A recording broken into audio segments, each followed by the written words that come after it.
नमस्कार, मी संकेत Deshpande. Top news मराठीच्या 9च्या बातम्यांमध्ये आपल्या सर्वांचं स्वागत. 24 तास नव्हे तर फक्त 1 तासात आपण पुण्यासह देशभरातील प्रमुख बातम्यांचा वेगवान आढावा घेणार आहोत. या बातमीपत्राची सुरुवात करूयात स्पीड न्यूजनं. राज्य मागासवर्ग आयोगाचा मराठा सर्वेक्षणाचा अहवाल राज्य सरकारला सादर. 20 फेब्रुवारी रोजी विशेष अधिवेशनात आरक्षणाबाबत निर्णय होण्याची दाट शक्यता.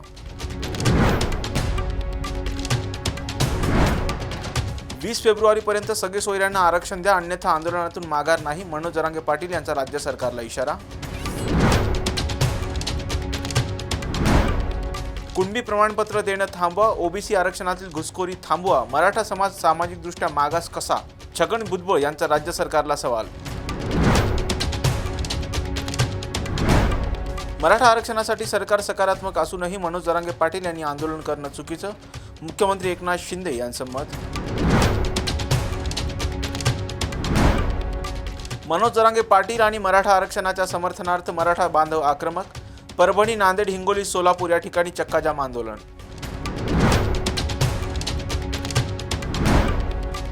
राष्ट्रीय सहकारी साखर संघाच्या अध्यक्षपदी हर्षवर्धन पाटील यांची बिनविरोध निवड. कुणबी नोंदी असेल त्यांना ओबीसीमधूनच आरक्षण देण्यात येणार, ज्यांच्या कुणबी नोंदी नाहीत त्यांना मराठा आरक्षण देणार, मुख्यमंत्री एकनाथ शिंदे यांची माहिती. माजी नारायण राणेंना खेटण्याची तयारी आहे, पण वय झालं म्हणून त्यांचा आदर करतो, परंतु भविष्यात टीका केल्यास सोडणार नाही, मनोज जरांगे पाटील यांचा नारायण राणेंना इशारा.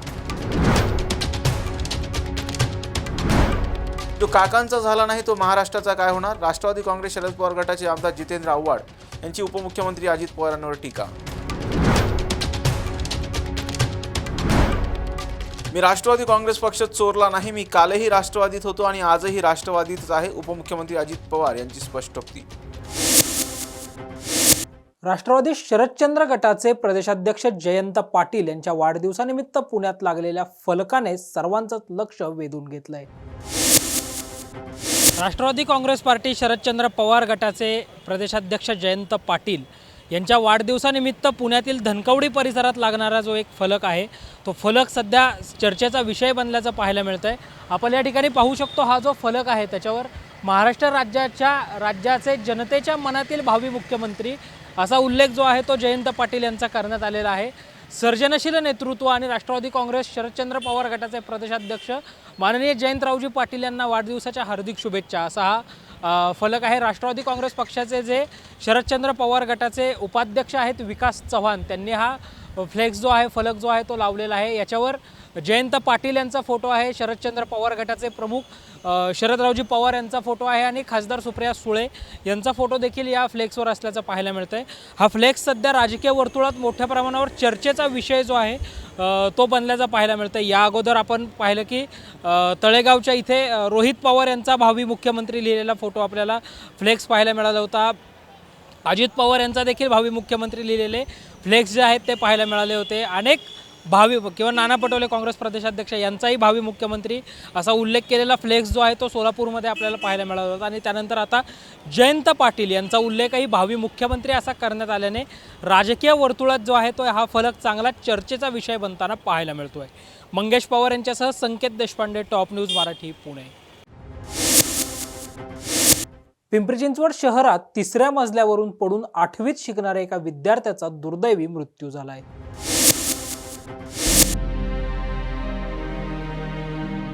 सार्थक कांबळे असं मृत्यू झालेल्या शालेय विद्यार्थ्याचं नाव आहे. चिंचवडमध्ये हुतात्मा चाफेकर विद्या मंदिर ही महानगरपालिकेची शाळा आहे.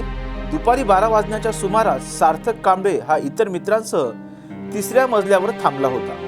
पायऱ्याजवळ असलेल्या लोखंडी ग्रिलवर आतील बाजूस पाय करून सार्थक बसला होता. त्याच्या मित्रांनी त्याला असं बसू नकोस, तू खाली पडशील असं म्हणताच तेवढ्यात सार्थक खाली पडला.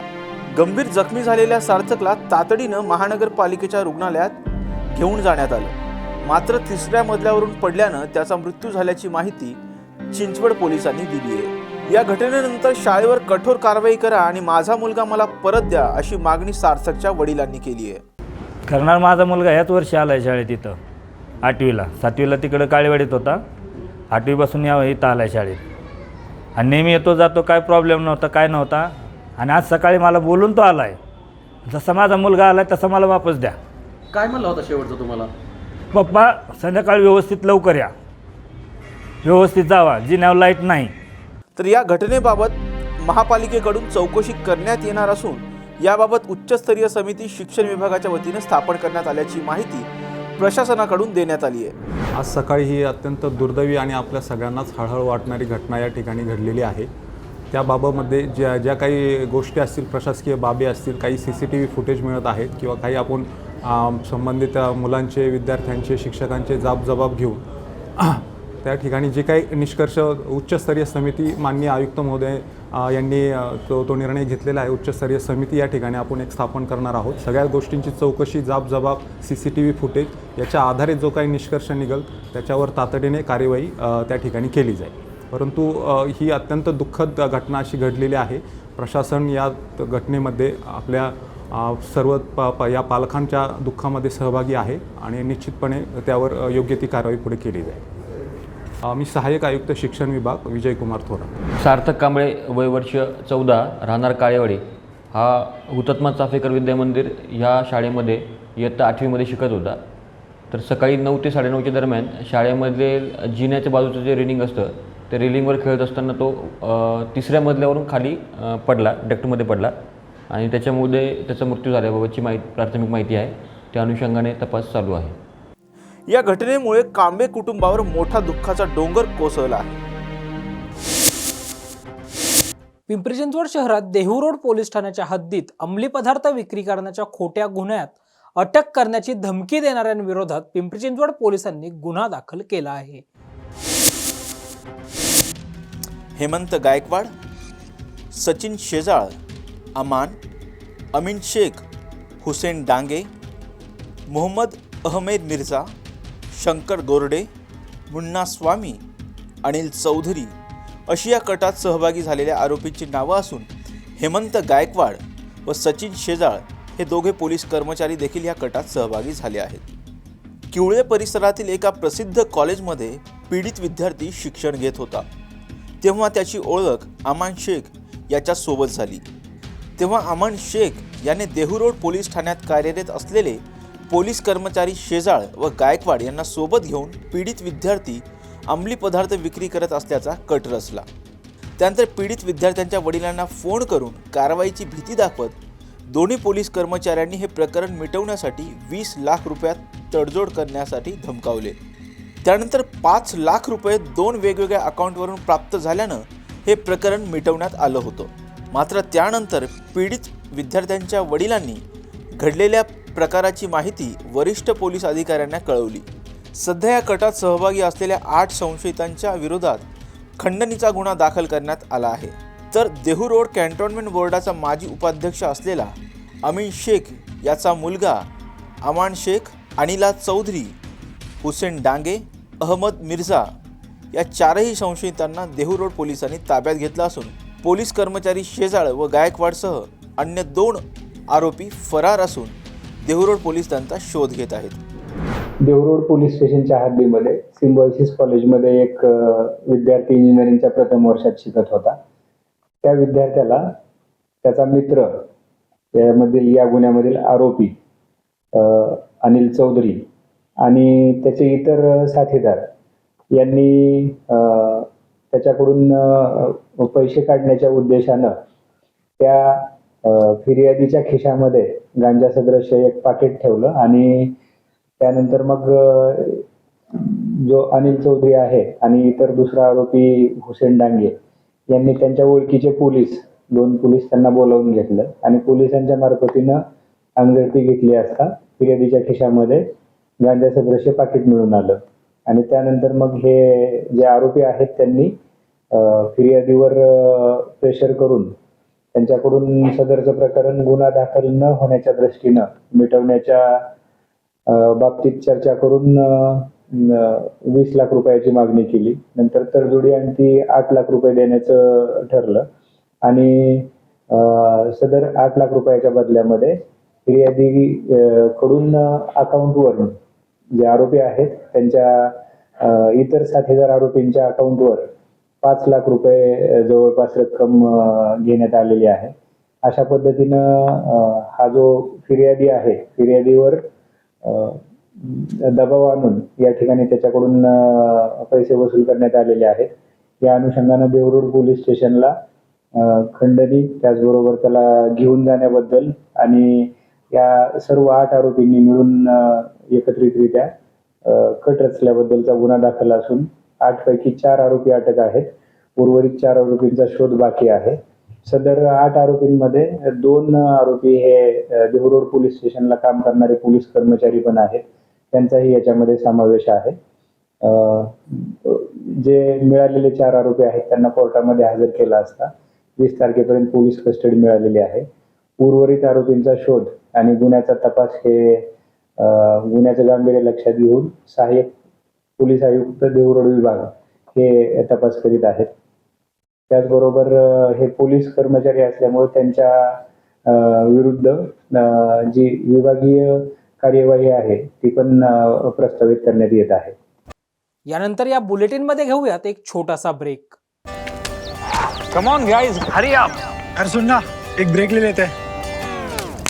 Guys, I am telling you, तुम लोगों को सही से ट्रैकिंग नहीं आता. But that's okay, you can learn. रोज का ढक्कन देना. तो ये रेड वाला है, सही वाला देना. अबे ढक्कन, पहले तो सही पानी पीना.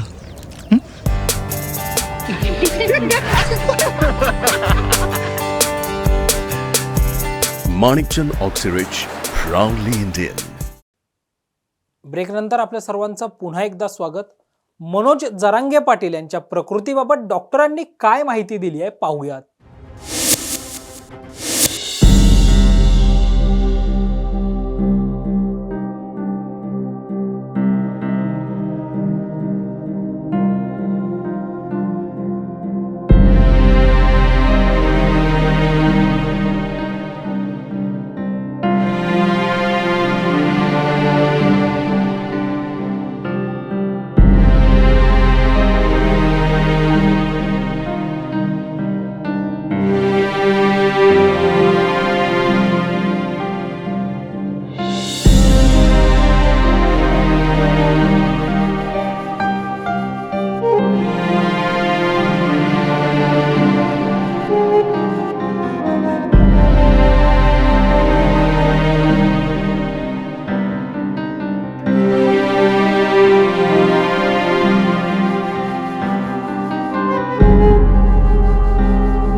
आज सकाळी आम्ही त्यांना त्यांची तब्येत तपासण्यासाठी त्यांना विनंती केली तर त्यांनी होकार दिला तपासणीसाठी.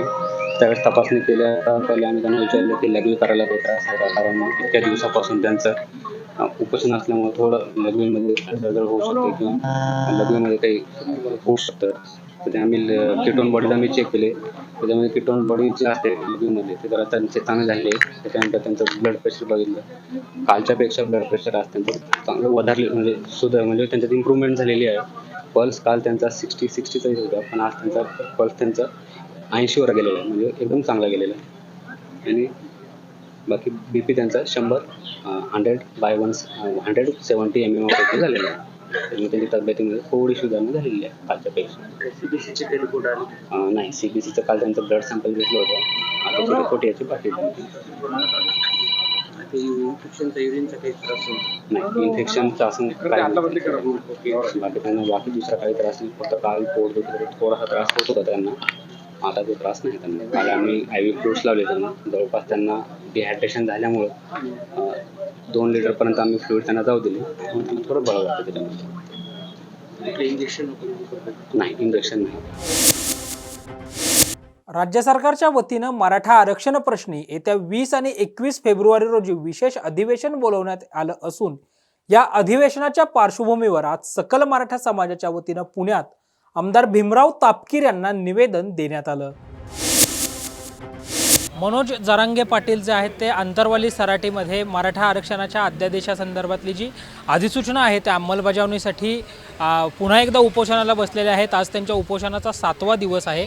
याच पार्श्वभूमीवर खडकवासला विधानसभेचे जे आमदार आहेत भीमराव तापकीर त्यांना सकल मराठा समाजाच्या वतीनं एक निवेदन देण्यात आलं आणि त्या निवेदनामध्ये विशेष अधिवेशनात मराठा आरक्षणाची मागणी लावून धरावी या मागणीचं ते निवेदन होतं. आपल्यासोबत मराठा बांधव आहेत, आपण थेट त्यांच्याशी बोलूया. आडेकर साहेब, काय निवेदन दिलं आहे आमदार साहेबांना? या ठिकाणी सकल मराठा समाजाच्या वतीने मनोज जरांगे पाटील यांनी जे उपोषण सुरू केलेलं आहे आणि या संदर्भात राज्य सरकारने त्यांना दिलेलं आश्वासन, ज्याच्यामध्ये विशेष अधिवेशन बोलवून त्यामध्ये जो GR काढला आहे त्याचं अध्यादेशाचं कायद्यामध्ये रूपांतर करायचं यासाठीचं जे अधिवेशन बोलवलं आहे त्या अधिवेशनामध्ये माननीय भीमराव अण्णा तापकीर यांनी मराठा समाजाच्या हिताची भूमिका घ्यावी, मराठा समाजाला आरक्षण मिळण्याच्या दृष्टिकोनातून भूमिका घ्यावी, मराठा समाजाची मागणी जी आहे OBCमधनं जे आरक्षण पाहिजे आहे त्या संदर्भात सरकारवर प्रेशर आणावं, त्यांच्या पक्षामध्ये त्यांनी प्रेशर आणावं, यासाठी आज सकल मराठा समाजाच्या वतीने त्यांना निवेदन देण्यात आले. 20 आणि 21 फेब्रुवारीला विशेष अधिवेशन जे आहे ते राज्य सरकारकडून घेतलं जाणार आहे. काय आवाहन कराल राज्य सरकारला या निमित्त? राज्य सरकारला आमचं एकच आव्हान आहे की आमची मागणी जी आहे ती सरसकट मराठा समाजाचा OBCमध्ये समावेश करा.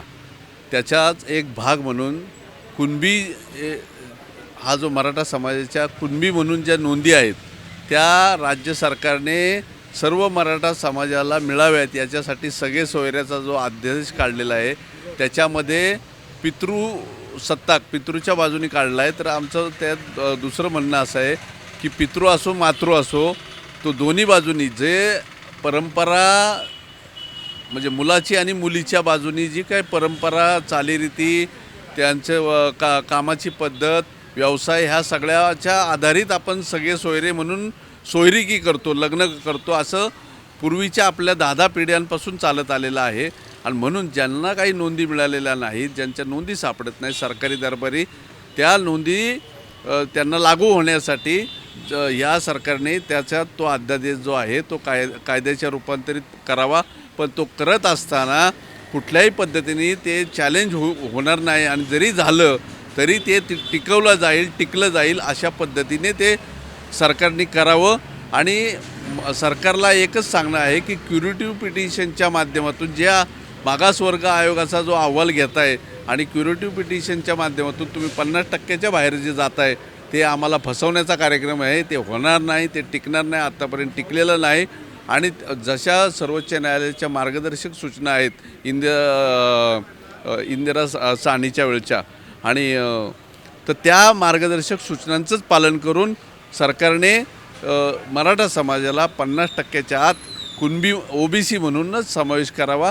आणि त्याच्यासाठी सरकारने कुठलाही म्हणजे OBCच्या आत्ताच्या अस्तित्वाला कुठेही धक्का लागत नाही असं आमचं सरकारला सांगणं आहे. कारण बांठी आयोगाच्या नुसार OBCची संख्या ही 37% आहे. 37% लोकसंख्येला 18.5% आरक्षण मिळतं. आणि आत्ताचं जे 32% आरक्षण आहे त्याच्यामध्ये मराठा समाजाचा समावेश होऊ शकतो, कोणालाही धक्का लागत नाही. आणि तोच सरकारने विचार करावा आणि तोच ह्या आमदारांनी सरकारपुढे मांडावा, अभ्यासाने मांडावा. आम्ही म्हणतो म्हणून नका मांडू, तर अभ्यासाने मांडावा आणि समाजाला न्याय द्यावा. आज सकाळी जी मुख्यमंत्र्यांची पत्रकार परिषद झाली त्याच्यामध्ये त्यांनी असं सांगितलं की 1967 पूर्वीच्या ज्यांच्या कुणबी नोंदी आहेत त्यांना तर आधीपासूनच आरक्षण आहे, ज्यांच्या कुणबी नोंदी नाही आहेत अशांसाठी आम्ही स्वतंत्र कायदा आता 20 आणि 21 तारखेच्या विशेष अधिवेशनामध्ये करणार आहोत. खरं तर हे सांगणे मुख्यमंत्री साहेबांना की जो काय अभ्यास असेल, जे काय तुम्हाला कायदा वगैरे लावायचा आहे किंवा ज्याचं विचारपूर्वक विनिमयपूर्वक करायचं आहे हे सर्व तुम्ही लवकरात लवकर करावं. वेळ काढूपणा करू नये. काढूपणा जर केला तर मनोज जरांगे साहेब जे आता उपोषणाला बसलेले आहेत त्या उपोषणाची दिरंगाई वाढली तर त्याचा वाईट परिणाम होईल. हे सर्व लवकरात लवकर करावं आणि मार्गस्थ करावं ही अशी आमची मागणी आहे. त्यामुळे एकंदरीतच जर आपण पाहिलं तर येत्या विशेष अधिवेशनामध्ये भीमराव अण्णा तापकीर जे आहेत खडकवासल्याचे आमदार त्यांनी मराठा समाजाच्या हिताची भूमिका घ्यावी आणि राज्य सरकारनं तातडीने तोडगा काढावा याच मागणीसाठी आज आमदारांना जे आहे ते निवेदन देण्यात आलं आहे. व्हिडिओ जर्नलिस्ट मंगेश पवार यांच्यासह संकेत देशपांडे, टॉप न्यूज मराठी, पुणे. राज्य मागासवर्ग आयोगाचा अहवाल आज मुख्यमंत्री एकनाथ शिंदे आणि उपमुख्यमंत्री देवेंद्र फडणवीस यांना सुपूर्द करण्यात आला.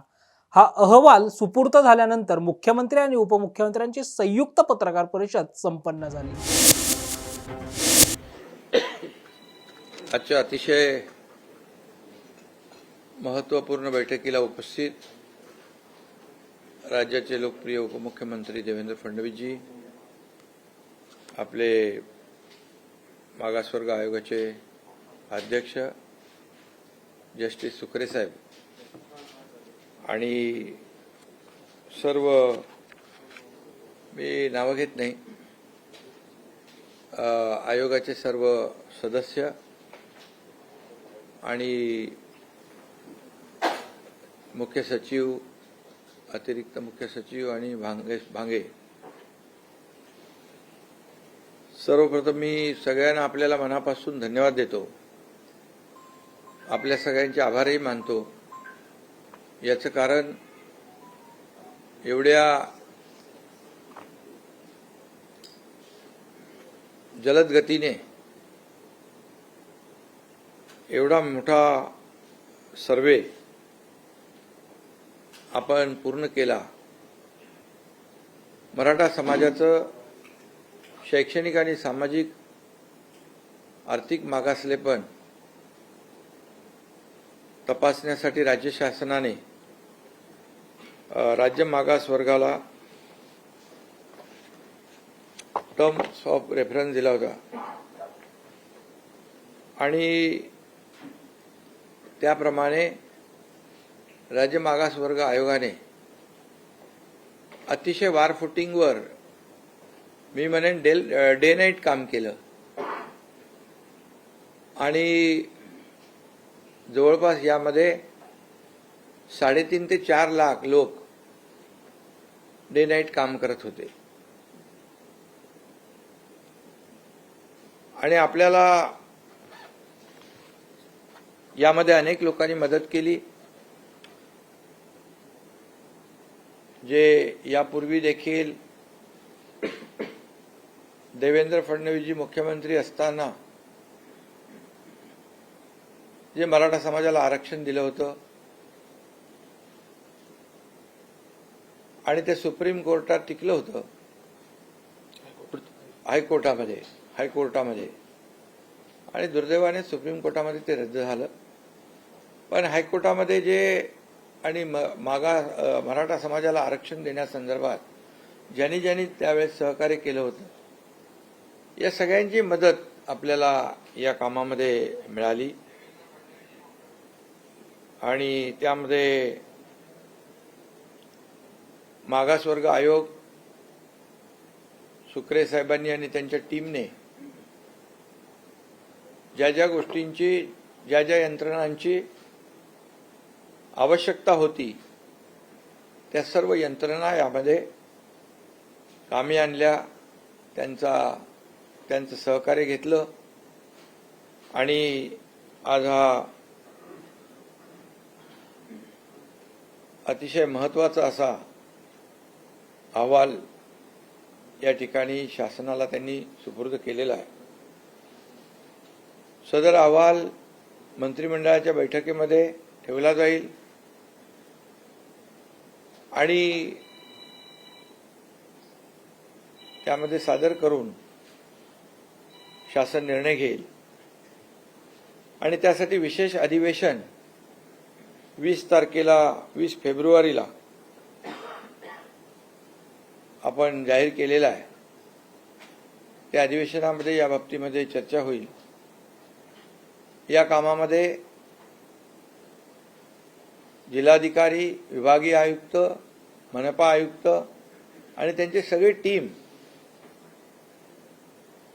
ही काम करत होती आणि जवळपास 2.25 कोटींपेक्षा जास्त कुटुंबांचं सर्वेक्षण यामध्ये करण्यात आलं. त्यामुळे मी पुन्हा एकदा सांगतो की आदरणीय सुकरे साहेब आणि त्यांच्या टीमचं मनापासून मी अभिनंदन करतो. ज्या पद्धतीने काम झालेलं आहे त्यामुळे आम्हाला शासनाला विश्वास आहे की मराठा समाजाला शैक्षणिक आणि सामाजिक मागासलेपणावर टिकणारं, कायद्याच्या चौकटीत बसणारं आरक्षण ओबीसीला कोणताही धक्का न लावता, इतर समाजावर कुठलाही अन्याय न करता या ठिकाणी मराठा समाजाला देय असलेलं टिकणारं आणि कायद्याच्या चौकटीत बसणारं आरक्षण देता येईल, मिळेल असा विश्वास आम्हाला वाटतोय. त्यामुळे मी पुन्हा एकदा आपल्या सगळ्यांना मनापासून, आज जास्त बोलणं या ठिकाणी उचित नाही, आपण आम्हाला अहवाल दिलेला आहे, सुपूर्द केला आहे, त्यासाठी खूप आपण सगळ्यांनी मेहनत परिश्रम घेतलेले आहेत आणि त्यामुळे मी पुन्हा एकदा शासनाच्या वतीने मनापासून आपल्याला धन्यवाद देतो.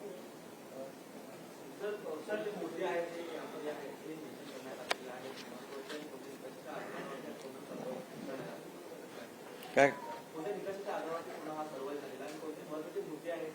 ते आता अहवाल आमच्याकडे आलाय, अहवाल आता आम्ही मंत्रिमंडळाच्या बैठकीत ठेवू, त्यानंतर याच्यामध्ये सगळ्या गोष्टी स्पष्ट होतील.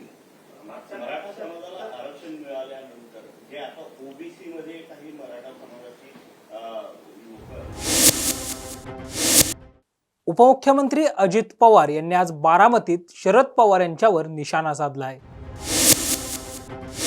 की आज आम्ही काम करतोय, तुम्ही जर वरिष्ठांनी सांगितलेल्या व्यक्तीला राष्ट्रीय अध्यक्ष केला असतं तर मग पक्ष चांगला, आम्ही सगळे चांगलो.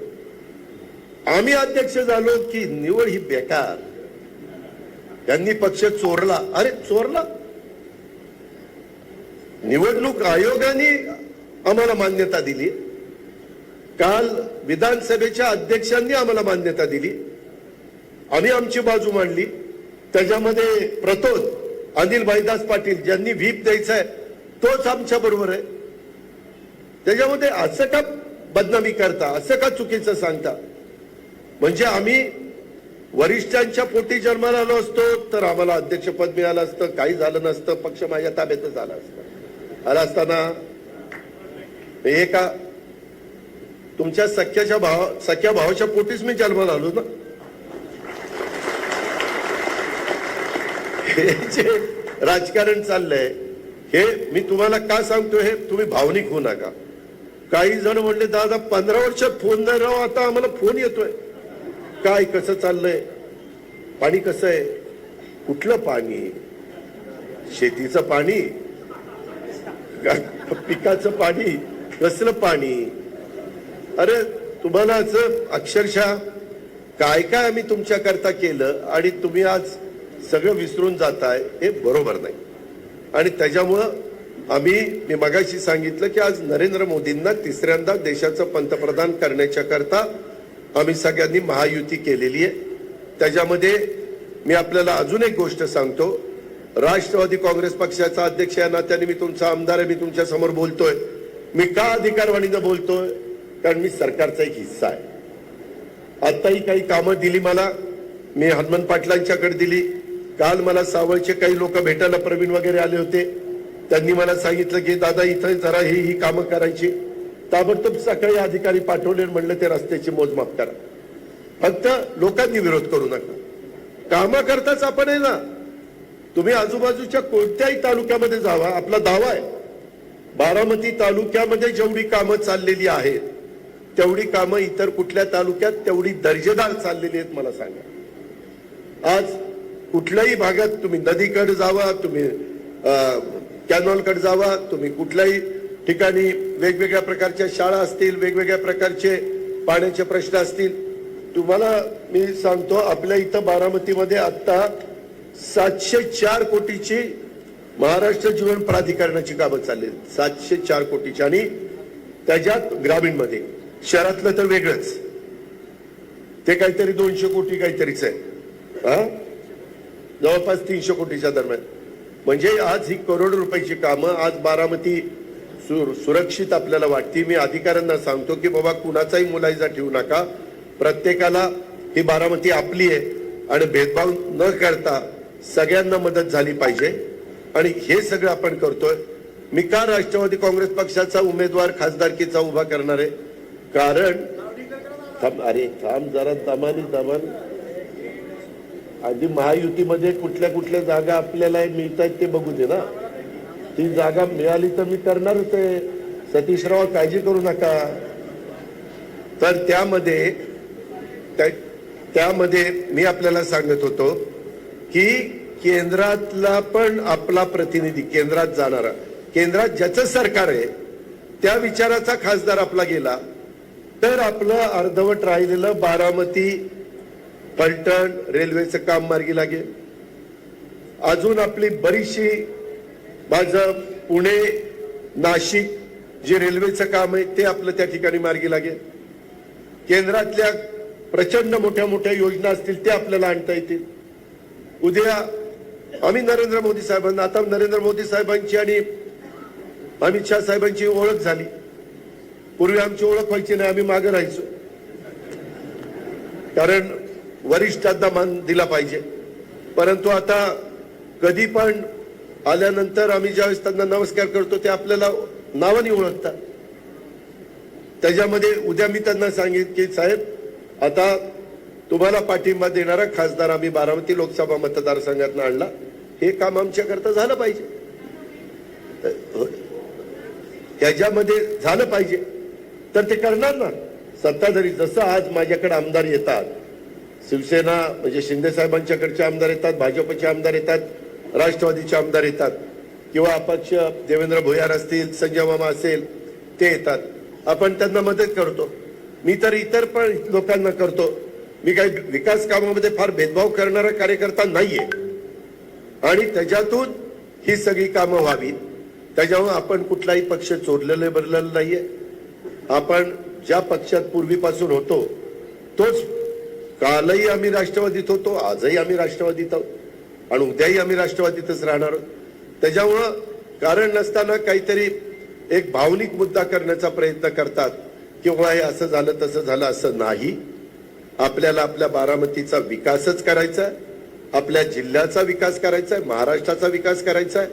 आपल्याला जगामध्ये भारताचा नावलौकिक वाढवायचा आहे. त्याच्यामध्ये जसं आज जगामध्ये आपली 5 नंबरला अर्थव्यवस्था आलेली आहे, ती पहिल्या 3 मध्ये आपल्याला आणायची.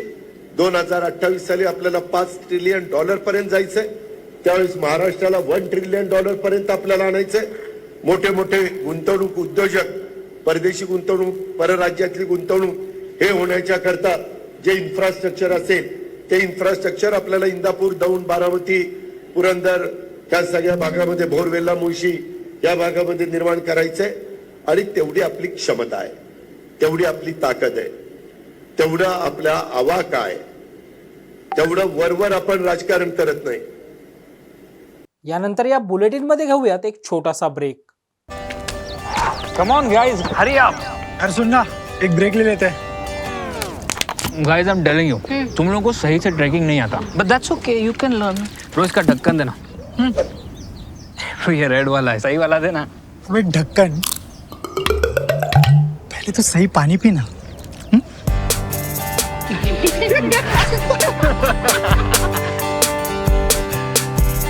Manikchand Oxyrich, proudly Indian. भाजपाचे माजी आमदार आणि भाजपाचे माजी पुणे शहराध्यक्ष जगदीश मुळीक यांनी टॉप न्यूज मराठीच्या समोरासमोर या विशेष कार्यक्रमात अनेक बेधडक प्रश्नांना दिलखुलास उत्तरं दिली आहेत. नमस्कार, मी संकेत देशपांडे. टॉप न्यूज मराठीच्या लोकसभा निवडणुकीच्या निमित्तानं समोरासमोर या खास कार्यक्रमामध्ये आपलं स्वागत. आज आपल्या सोबत आहेत भारतीय जनता पक्षाचे माजी आमदार, माजी शहराध्यक्ष, शांत, संयमी, प्रसंगी तितकंच आक्रमक होणारं नेतृत्व जगदीश मुळीक सर. सर, तुमचं स्वागत आहे टॉप न्यूज मराठीमध्ये. आणि या चर्चेला सुरुवात करण्या अगोदर आपण जगदीश मुळीक यांची नेमकी राजकीय कारकीर्द कशी राहिली आहे ते पाहूया.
सर 2014च्या नंतर तुम्ही राजकारणात आलात असा बऱ्याच जणांचा समज आहे, परंतु तुम्ही 2001 पासून राजकारणाची सुरुवात केली, त्याविषयी आम्हाला थोडक्यात सांगा.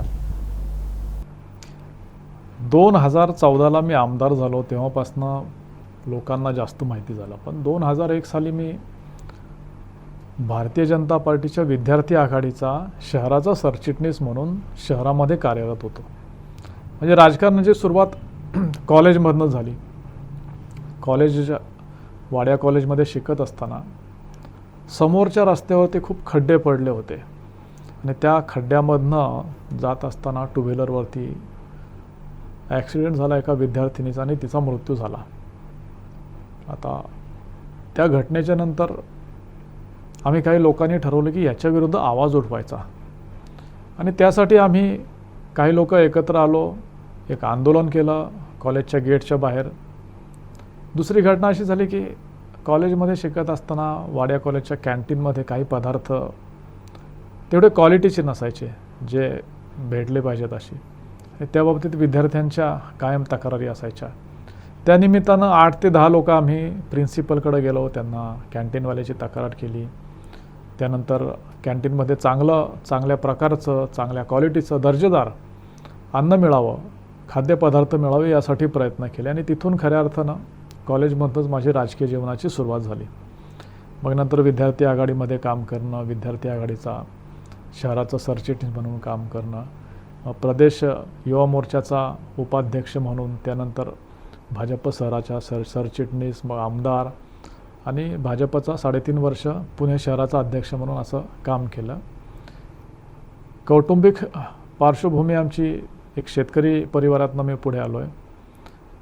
त्यानंतर शेतीसोबत बांधकाम व्यवसाय देखील आता चालू आहे. शेती देखील करतो, बांधकाम व्यवसाय देखील करतो. हे माझं म्हणणं आहे की आपण शेती करत असताना सर्वांनीच नोकरीच्या मागे न लागता व्यवसायामध्ये गेलं पाहिजे. त्यासाठी मी सुरुवात स्वतःपासूनच केलेली आहे. 2003 साली मी बांधकामाचा छोटासा एक प्रोजेक्ट चालू केला होता. त्यानंतर सातत्यानं काही ना काही करत राहिलो. सर, आत्ताच तुम्ही व्हिजन पुणे या परिषदेचं आयोजन केलं होतं. तुमचं पुणे शहरासाठीचं व्हिजन काय? पुणे शहर सर्वार्थानं सर्वच बाबतीत पुढे असलेलं शहर असलं पाहिजे. जागतिक दर्जाचं पुणे शहर असलं पाहिजे. आपण पुण्याचा विचार केला तर एकेकाळी पुणे शहर हे सायकलिंगचं शहर होतं. त्यानंतर पेन्शनरांचं शहर म्हणून पुढे आलं. पण आता पुण्याची ओळख विद्येचं माहेरघर म्हणून सगळ्या जगामध्ये आहे. पुण्याची ओळख आता IT हब म्हणून होत चालली आहे. पुण्याची ओळख आता आपली एक महाराष्ट्राची सांस्कृतिक राजधानी म्हणून आहे. आता पुणे आपल्याला उद्योगधंद्यांमध्ये देखील मागे असता कामा नये असं वाटतं आणि त्यासाठी आपल्याला प्रयत्न करायचे आहेत. एकूणात विचार केला तर रस्त्यावरती खड्डा पडला तर तो बुजवायचा आणि दुसऱ्या दिवसाचं देखील आपण नियोजन नाही करायचं, हे चुकीचं आहे. पुणे शहराचा विकास पुढच्या 25 वर्षात कसा झाला पाहिजे, 25 वर्षांनं आपलं पुणे शहर कसं असेल, 50 वर्षांनी आपलं पुणे शहर कसं असेल, याचं नियोजन आपलं असलं पाहिजे. जेव्हा आपण पाहतो की एखादा रस्ता आपण बनवतो आणि 8 दिवसात, 15 दिवसात, महिनाभरात तो रस्ता पुन्हा खोदावा लागतो. तिथं कुठली तरी पाण्याची लाईन, कुठली तरी लाईन टाकली जाते. त्यावेळेला वाईट वाटतं. हा जनतेचा पैसा असतो. ज्या पैशातनं विकास होत असतो, रस्ता होतो आणि तोडला जातो, तो जनतेच्या पैशांचा अपव्यय होतो. म्हणून मला ते आवडत नाही. फुटपाथ देखील आपण बनवल्याच्या नंतर परत तोडण्यात येतात, परत बनवण्यात येतात, परत तोडायचे, परत बनवायचे. जेव्हा आपण फुटपाथ बनवतो त्याच्या खालनं आपण पाईपलाईन टाकल्या, डक्ट बनवले, तरी तोडण्याची गरज नाही पडणार. रस्त्यांच्या खालनं पण ज्या काही गॅस लाईन असेल, पाण्याची लाईन असेल, इलेक्ट्रिक असेल, सगळ्या लाईन्स अगोदर टाकून जर आपण व्यवस्थित पद्धतीने नियोजन केलं तर जनतेच्या पैशांचा अपव्यय नाही होणार. आणि हे केवळ कामांचं झालं, पण आता पुणे 10 दिशांनी वाढतं आहे. पुण्याची लोकसंख्या 50 लाखाच्या पुढे गेली आहे. 4 लाख विद्यार्थी पुण्यामध्ये येऊन शिक्षण घेतात. मग एवढी वाढ होत असताना पुणे शहरासमोरचे आव्हानं देखील तेवढेच मोठे होत चाललेत. पुण्यामध्ये ट्रॅफिकची समस्या वाढते आहे, पुण्यामध्ये पोल्युशन वाढत चाललं आहे, पुण्यामध्ये सार्वजनिक वाहतूक व्यवस्था अजून बळकट झाली पाहिजे, पुण्यामध्ये मेट्रोचा विस्तार झाला पाहिजे. हे आपल्या समोरचे आव्हानं आहेत. पुण्यामध्ये पुणे ग्रीन पुणे म्हणून ओळखलं गेलं पाहिजे, त्यासाठी आपल्याला मुवमेंट करायची गरज आहे. हरित पुणे चळवळ पुढे न्यायची गरज आहे. म्हणून पुण्यासमोरची आव्हानं काय आहेत ही समजून त्याच्यावरती इलाज काय, उपाययोजना काय, याच्या बाबतीत चर्चा आपण पुणे व्हिजन पुणे कॉन्क्लेव्हमध्ये केली आणि ही सुरुवात आहे. आपलं पुणे शहर सन 2027पर्यंत भारतातलं सगळ्यात स्वच्छ आणि सुंदर शहर आपल्याला बनवायचं आहे. जर इंदोर भारतातलं स्वच्छ असू शकतं तर पुणे का नाही? पुण्यामध्ये बुद्धिवंत आहेत, कीर्तिवंत आहेत, शैक्षणिक, सामाजिक, कला, साहित्य सर्व क्षेत्रातले व्यक्ती राहतात. पुण्यामधल्या सगळ्याच लोकांची इच्छा आहे पुणे पुढे असलं पाहिजे, पण त्यामध्ये प्रत्येकानं योगदान दिलं पाहिजे. स्वयंसेवी संस्था असतील, उद्योजक असतील, कामगार, मजूर सर्वांचं योगदान या गोष्टीमध्ये आवश्यक आहे. आणि मला विश्वास आहे 2027पर्यंत सर्वांनी आपण ठरवूया की पुणे भारतातलं सगळ्यात स्वच्छ शहर असलं पाहिजे. आणि पुढच्या काळामध्ये पुण्याचं नियोजन जे आपण व्हिजन पुणे कॉन्क्लेव्हने सुरुवात केली आहे, ही सुरुवात आहे, चर्चेतनं सुरुवात झाली आहे. एकदा चर्चा झाली की त्याच्यात अंमलबजावणी होते, अंमलबजावणी झाली की लोकांचा सहभाग वाढतो आणि लोकांच्या सहभागातनं पुणे सर्वार्थानं उपयुक्त, सर्वार्थानं पुढं असलेलं विकसित शहर आपण करूया, हे माझं व्हिजन आहे. सर, शिखर परिषदेमध्ये सर्व क्षेत्रातले जे मान्यवर आहेत, महापालिका आयुक्त असतील किंवा पोलीस आयुक्त असतील, पत्रकार असतील, उद्योगपती असतील, सगळ्यांनाच आपण आमंत्रित केलं होतं, त्यांचं मत जाणून घेतलं. त्यावरती पुढे ॲक्शन प्लॅन आपण काय केलं आहे? केवळ त्यांनाच नाही, आपण पुण्यातल्या ज्यांना ज्यांना इच्छा होती त्यांना सगळ्यांना ऑनलाईन पद्धतीने आपले सजेशन द्या असं सांगितलं होतं आणि हजारो लोकांनी सजेशन्स पण दिले. आता हे सगळे सजेशन्स एकत्र करून त्यावरती ही सुरुवात आहे. त्यावरती पुणे शहर पुढे कसलं असलं पाहिजे, त्यासाठी कोण कोण एकत्र येणार. सुधीर मेहतांसारखे काही उद्योजक आहेत, ते स्वतः पुढे यायला तयार आहेत. आदर पुनावाला स्वच्छता मोहिमेमध्ये स्वतः इनिशिएटिव्ह घेऊन ते काम करत आहेत. असे मी कोणाचं स्पेसिफिक नाव घेणं चुकीचं आहे, पण अनेक मान्यवर आहेत पुणे शहरातले, अनेक क्षेत्रातले, जे पुणे शहरासाठी काम करू इच्छितात. जे पुण्यासाठी आपल्याला आता एअरपोर्ट पाहिजे, नवीन एअरपोर्ट असलं पाहिजे स्वतंत्र, जुन्या एअरपोर्टचा विस्तार झाला पाहिजे, याच्यासाठी देखील आपण काम केलं पाहिजे. असे जे विषय असतात, हे विषय चर्चेच्या नंतर लोकांसमोर येतात. त्याच्यावरती आपण एकत्रित करून एक डॉक्युमेंट करूया आणि त्यानंतर त्याचं इम्प्लिमेंट करण्याचा आपण प्रयत्न करू.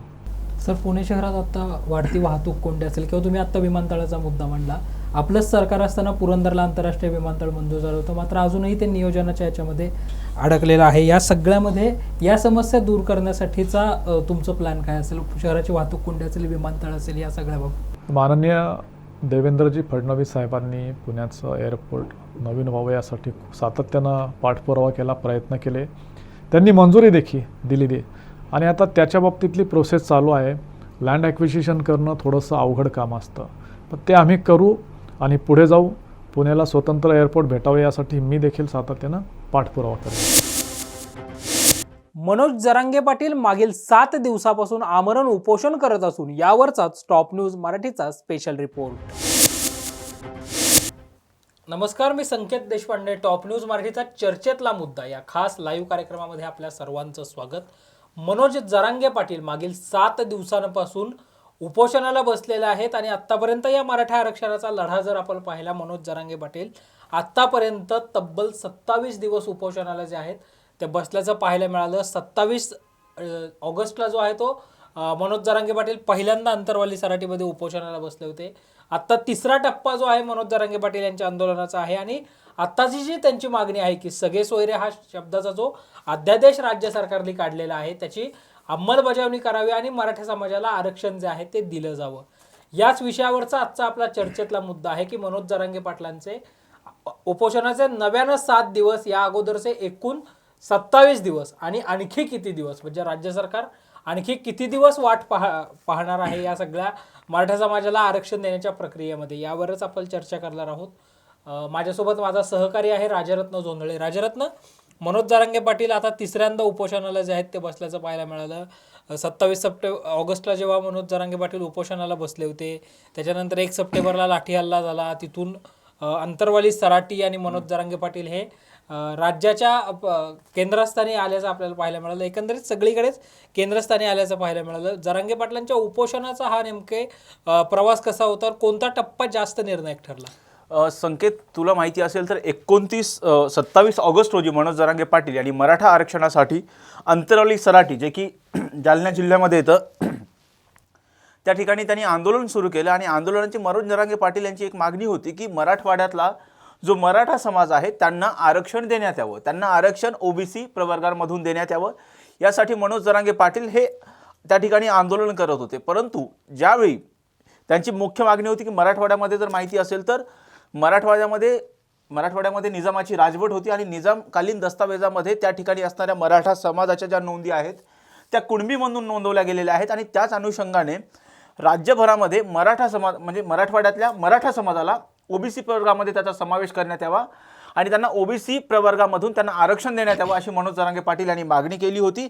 आणि त्याच अनुषंगाने त्यांनी 27 ऑगस्टपासून आंदोलन सुरू केलं होतं. या आंदोलनाला जेमतेम 4 दिवस झाले होते तेव्हाच त्यांनी 1 सप्टेंबर रोजी त्या आंदोलनकर्त्यांवरती पोलिसांकडून लाठीचार्ज करण्यात आला आणि त्यानंतर कुठंतरी हे आंदोलनाने हिंसक स्वरूप केलं होतं. त्यानंतर पोलिसांवरती सुद्धा आंदोलनकर्त्यांकडून दगडफेक करण्यात आली आहे आणि पूर्ण महाराष्ट्राच्या पटलावरती मनोज जरांगे पाटील यांचं नाव आणि मराठा आंदोलन हे महाराष्ट्राच्या पटलावरती आल्याचं आपल्याला पाहायला मिळालं. जे प्रमुख विरोधी पक्ष होते, मग ते शरद पवार असतील, त्याचबरोबर उद्धव ठाकरे असतील, स्वतः राज ठाकरे असतील, प्रकाश आंबेडकर असतील, या सर्वांनी मनोज जरांगे पाटील यांची अंतरवाली सराटीमध्ये जाऊन भेट घेतली आणि प्रत्यक्ष त्यांना मराठा आरक्षणासाठी पाठिंबा जाहीर केला आणि मनोज जरांगे पाटील यांच्या आंदोलनाला सुद्धा पाठिंबा दिल्याचं आपल्याला पाहायला मिळालं. आणि त्यानंतर ज्यावेळी हे आंदोलनाने रौद्र असं रूप धारण केलं आणि त्यानंतर कुठंतरी या आंदोलनाची राज्य सरकारने दखल घेतली आणि स्वतः मुख्यमंत्री एकनाथ शिंदे हे अंतरवाली सराटीमध्ये आला आणि त्यांनी आल्याच्यानंतर त्यांनी स्वतः मनोज जरांगे पाटील यांना उपोषण मागे घ्यावं लागलं. हा इतिहास आहे. आणि त्यांनी सांगितलं, पहिल्या आंदोलनाच्या वेळी त्यांनी सांगितलं की आम्ही मराठा समाजाला आरक्षण देणार आहोत, त्यासाठी सरकार सकारात्मक आहे, परंतु कायद्याच्या कसोटीमध्ये टिकणारं आरक्षण द्यायचं आहे, त्यामुळे कुठंतरी वेळ लागतोय, त्यासाठी आम्हाला तुम्ही थोडासा वेळ द्या, असं मुख्यमंत्री एकनाथ शिंदे यांनी स्वतः मनोज जरांगे पाटील यांच्याकडे वेळ मागितला. आणि मुख्यमंत्र्यांचा मान राखत मनोज जरांगे पाटील यांनी जो आहे तो मुख्यमंत्र्यांना वेळ दिला. त्यानंतर आंदोलनाचा दुसरा टप्पा ज्यावेळी सुरुवात झाला त्यावेळी संकेत 24 ऑक्टोबर ते 2 नोव्हेंबर हा आंदोलनाचा दुसरा टप्पा होता. आणि हा आंदोलन जे होतं हे अतिशय तीव्र आंदोलन होतं, कारण याच आंदोलनामध्ये सर्वच राजकीय पक्षांच्या नेत्यांना ही गावबंदी करण्यात आलेली होती. आणि ठिकठिकाणी आपण बघितलं तर बीडमध्ये आमदारांची घरं जाळण्यात आली, सर्वच राजकीय पक्षांच्या नेत्यावरती असलेले दगडफेक करण्यात आल्या, त्यांना रास्ता रोको करण्यात आला, ठिकठिकाणी संपूर्ण महाराष्ट्रामध्ये रास्ता रोको करण्यात आले, टायर जाळण्यात आले.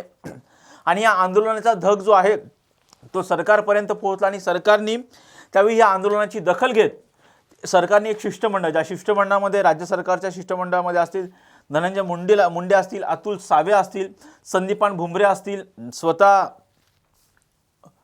ग्रामविकास मंत्री गिरीश महाजन असतील, त्याचबरोबर कायदेशीर बाबी समजावून सांगण्यासाठी सुनील सुक्रे असतील, त्याचबरोबर गायकवाड असतील, या सर्वांना राज्य सरकारने मनोज जरांगे पाटील यांच्या शिष्टमंडळ तयार करून त्यांच्याशी चर्चा करण्यासाठी पाठवलं. त्यावेळेस कुठंतरी राज्य सरकारने मनोज जरांगे पाटील यांची समजूत घातली, परंतु त्यावेळी मनोज जरांगे पाटील यांनी मागणी केली की फक्त मराठवाड्यातल्या मराठा समाजाचा कुणबी जातीमध्ये समावेश करण्यात येऊ नये, तर संबंध महाराष्ट्रातील जो मराठा समाज आहे त्यांना ओबीसी प्रवर्गामध्ये त्यांचा समावेश करण्यात यावा आणि त्यांना सरसकट आरक्षण देण्यात यावं. आणि जेव्हा ही मनोज जरांगे पाटील यांनी मागणी केली त्यावेळी राज्य सरकारच्या वतीनं ज्यावेळी त्यांचं पहिलं आंदोलन झालं त्यावेळेस त्यांची मागणी ही राज्य सरकारने मान्य केली आणि त्यांनी निवृत्त न्यायमूर्ती संदीप शिंदे यांच्या अध्यक्षतेखाली समिती नेमली.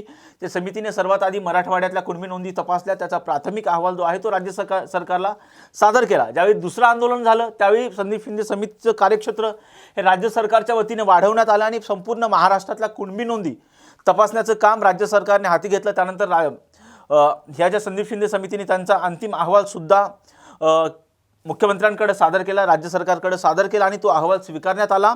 आणि त्याच अनुषंगाने राज्यभरामध्ये ज्यांच्या कुणबी नोंदी आढळलेल्या आहेत त्यांना कुणबी जातीचं प्रमाणपत्र द्यायला सुरुवात देखील झाली. परंतु सरकारमध्येच मंत्री असणारे छगन भुजबळ यांनी त्याला ठाम विरोध केला आणि त्यांनी राज्यभर ओबीसी एल्गार मेळावे आयोजित केले आणि त्यानंतर त्यांनी थेट त्या मेळाव्यातून मराठा आरक्षणाला म्हणजे मराठा समाजाला त्यांनी स्पष्टपणे सांगितलं की माझा मराठा आरक्षणाला विरोध नाही आहे, परंतु मराठा समाजाला कुणबी जातीमधून आरक्षण देण्यास आमचा विरोध आहे अशी भूमिका त्यांनी जाहीर केली. आणि आपण बघतोय की त्यांनी अंबडमध्ये असेल, वर्ध्यामध्ये असेल, हिंगोलीमध्ये असेल, पंढरपूरमध्ये असेल, स्वतः इंदापूरमध्ये असेल मनोज जरांगे पाटील, छगन भुजबळ यांनी ओबीसी एल्गार मेळावे आयोजित केले. आणि ज्यावेळी इंदापूरमध्ये सभा झाली त्या सभेच्या नंतर स्वतः गोपीचंद पडळकर जे धनगर समाजाचे नेते आहेत, भाजपाचे आमदारसुद्धा आहेत, ते त्या ठिकाणी जे आहे दूध व्यावसायिकाचं जे आंदोलन होतं त्यांची भेट घेण्यासाठी जात होते. तर त्यांच्या आंदोलनकर्त्यांनी गोपीचंद पडळकर यांच्यावरती चप्पलफेक केल्याचं सुद्धा आपल्याला पाहायला मिळालं होतं. आणि अशा प्रकारे पूर्ण हे आंदोलनाने अतिशय तीव्र असं रूप धारण केलं होतं. आणि कुठंतरी राज्य सरकारने यानंतर जे शिष्टमंडळ पाठवून मनोज जरांगे पाटील यांची समजूत काढली आणि त्यांना सांगितलं की तुम्ही काही थांबा. एका बाजूला किरोटी पिटिशनवरती सुनावणी सुरू आहे, दुसऱ्या बाजूला राज्यभर राज्य मागासवर्ग आयोगाच्या माध्यमातून आपण सर्वेक्षण पण करतो आहोत आणि आपल्याला घटनेच्या तत्वावरती, घटनेच्या कायद्याच्या कसोटीवरती टिकणारं आरक्षण द्यायचं आहे. त्यासाठी आपण प्रयत्न करत आहोत, त्यासाठी वेळ द्या. मनोज जरांगे पाटील यांनी वेळ दिला, ठीक आहे आम्ही तुम्हाला 24 जानेवारीपर्यंत वेळ देतो, परंतु त्यांनी ही दुसऱ्या बाजूला हेही सांगितलं की राज्यभरातल्या मराठा बांधवांना सांगितलं की आपण राज्य सरकारला 24 जानेवारीपर्यंत वेळ देत आहोत, परंतु आम्ही पुढचं कोणतंही आंदोलन जे आहे आम्ही मागे घेणार नाहीत, तुम्ही गाव पातळीवरती आंदोलन चालू ठेवा. कुठेतरी मनोज जरांगे पाटील यांनी सरकारवरती प्रेशर ग्रुप तयार ठेवला आणि याची कुठेतरी राज्य सरकारला दखल घ्यावी लागली आणि मनोज जरांगे पाटील यांनी सांगितलं 24 डिसेंबर देण्यात आलेलं होतं. आणि त्यानंतर ज्यावेळी 20 जानेवारीपासून त्यांनी सांगितलं, 20 जानेवारीपासून त्यांनी सांगितलं की जर आम्हाला आरक्षण मिळणार नसेल तर 20 जानेवारीपासून मी अंतरवाली सराटीमधून थेट मुंबईमध्ये जाणार आणि मुंबईच्या आर्थिक नाड्या बंद करणार असं मनोज जरांगे पाटील यांनी राज्य सरकारला इशारा दिला होता. आणि त्याच अनुषंगाने त्यांनी 20 जानेवारीपासून अंतरवाली सराटीमधून ते मुंबईला जाण्यासाठी निघाले आणि कुठेतरी 25 तारखेला वाशीच्या बॉर्डरवरती त्यांना थांबवण्यात आलं आणि राज्य सरकारने सकारात्मक चर्चा करत मराठा समाजाला आरक्षण देण्याचा निर्णय जाहीर केला. आणि त्याच अनुषंगाने त्यांनी सगळे सोयऱ्यांबाबतचा जो आहे तो अधिसूचना जारी केली आणि हीच अधिसूचना तात्काळ कायद्यामध्ये पारित व्हावी यासाठी मनोज जरांगे पाटील सध्या जे आहेत अंतरवाली सराटीमध्ये आमरण उपोषण करतायत. त्यांच्या उपोषणाचा आज 7वा दिवस आहे आणि आता मनोज जरांगे पाटील यांनी जे आहे उपचार घेण्यासाठी होकार दिलेला आहे आणि आत्तासुद्धा मनोज जरांगे पाटील यांची प्रकृती चिंताजनक आहे. राजरत्न, तू ज्या सगळे सोयरे या अध्यादेशाचा उल्लेख केलास, तो अध्यादेश आपल्याकडे आहे. त्या अध्यादेशामध्ये जर आपण अगदी बारकाईने पाहिलं तर राज्य सरकारने 26 जानेवारी 2024ला हा अध्यादेश जो आहे तो काढलेला आहे. आणि हा अध्यादेश काढत असतानाच राज्य सरकारने असं म्हटलेलं आहे की याद्वारे आवश्यक असलेल्या प्रसिद्ध करण्यात येत असून याद्वारे अधिनियमाच्या कलम द्वारे नोटीस देण्यात येते की उक्त मसुदा महाराष्ट्र शासनाकडून दिनांक 16 फेब्रुवारी 2024 किंवा त्यानंतर विचारात घेतला जाईल. म्हणजे हा जो नियमांचा मसुदा राज्य सरकारने काढलेला आहे, हा मसुद्यावर हरकती सूचना ज्या आहेत त्या 15 फेब्रुवारीपर्यंत नोंदवायच्या होत्या आणि त्यानंतर 16 फेब्रुवारी 2024 किंवा त्यानंतर हा मसुदा जो आहे तो विचारात घेतला जाणार आहे. राज्य सरकारने आता 20 फेब्रुवारीला आणि 20 आणि 21 तारखेला जे आहे ते विशेष अधिवेशन जे आहे ते बोलवलेलं आहे. याच्यामध्ये जर आपण नियमांचा मसुदा पाहिला तर या नियमास महाराष्ट्र अनुसूचित जाती, विमुक्त जाती, भटक्या जमाती, इतर मागासवर्ग व विशेष मागास प्रवर्ग जातीचे प्रमाणपत्र देण्याचे व त्यांच्या पडताळणीचे विनिमय सुधारणा नियम 2024 असं म्हणावं, नव्यानं जी आहे ती सुधारणा राज्य सरकारने केल्याचं पाहायला मिळालं.